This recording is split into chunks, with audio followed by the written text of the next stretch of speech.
Good morning, everyone. We are continuing here in the words of the Beis Halevi in his Maimah Bitachon, and we are speaking about this idea that once that a person will place their trust in HaKadosh Baruch Hu, then that will free them up in the world of Hishtadlus and Parnasa. They will do only what is needed, so to speak, in Hishtadlus. They won't look for more. They won't try any shady type of activity in their business dealings to make a living, because it's really the shadiest of activities that we do which causes us to have a problem making parnasa. It's not the opposite. It's not that since that we're lacking parnasa, therefore we have no choice but to come on to uncouth and unethical ways in our business dealings. Rather, it's because that we are not being ethical and we are playing games and doing things that are shaloika halacha, not according to law. That's why parnasa becomes a difficulty. On the other hand, if a person would strengthen themselves in the world of Bitachon, they would put their trust and they would rely upon HaKadosh Baruch Hu, recognizing that He is the source of every single penny that's going to end up in our pocket, in our bank account.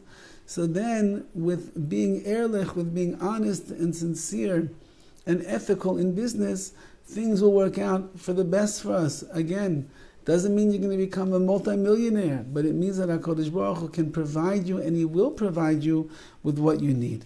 Says the Beis Halevi, V'zehu be'ah midrash Rabbi. This is the explanation of the words of the following midrash. Ashrei ha'gever asher sam Hashem miftachai.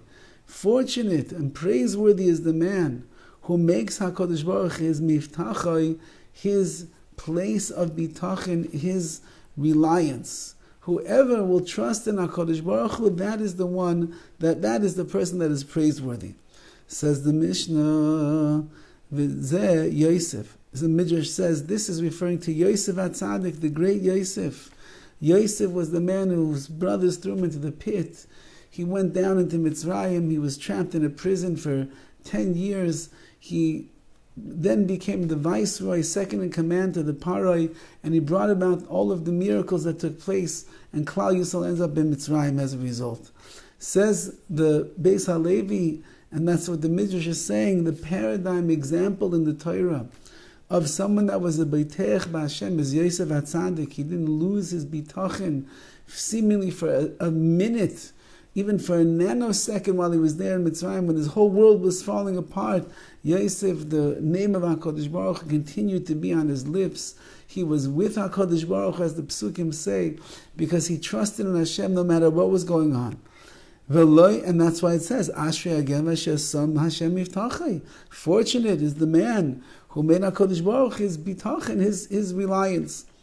V'lo yifana el rahavim. But then the Midrash goes on, and it says, and does not turn to those that are arrogant. However, Yosef HaTzadik made a mistake. He turned towards the arrogant one. He turned towards the Sar Mashkin, the cupbearer, the chief butler of the Paro's palace. Remember, when Yosef interpreted the dreams, he sees that the cupbearer is going to live and the baker is going to die. So his parting words to the cupbearer are, do me a taiva, do me a favor, please. When you see Paro, make sure you mention me to Paro. Let him know that there's a Yidel who's down there in the prison, in the dungeon. He didn't do anything wrong, and he's being sentenced for a crime that he didn't commit. And please remember, tell him to remember me and get me out of here. So Yosef HaTzadik said the words, Zachartani, remember me, twice. He told the Sarah Mashkim, he told the cupbearer over here twice, tell Paro to remember me. Says the Gemara, or says the Midrash, for the fact that he said to the cupbearer twice, please remember me to Paroi, so he said it twice, he was punished twice for 2 more years in prison. 2 more years. What's the problem over here? This is a little bit of hishtadlus that he's doing. He interprets the dreams in the right way. The cupbearer is going to go to freedom. He's going to be standing in front of Paro once again serving him. And so he said, do me a taiva, do me a favor. When you get to Paro, remind him that there's a yid that's down here in the prison. He needs to be freed.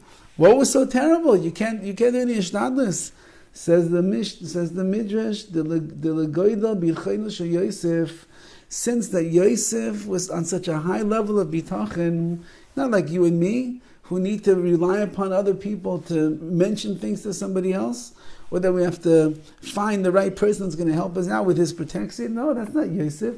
Yosef has the best protection in the world. It's the Ribbono Shel Olam. He trusts fully in HaKadosh Baruch Hu.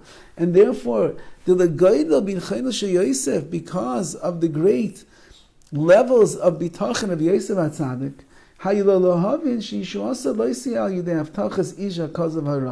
he should have realized that the salvation of getting rescued from the prison over there in Mitzrayim of Egypt is not going to come because of promises of deceitful or arrogant people, because the cupbearer is going to say, okay, fine, don't worry, I'll take care of when I get up there. No, chas v'chalila.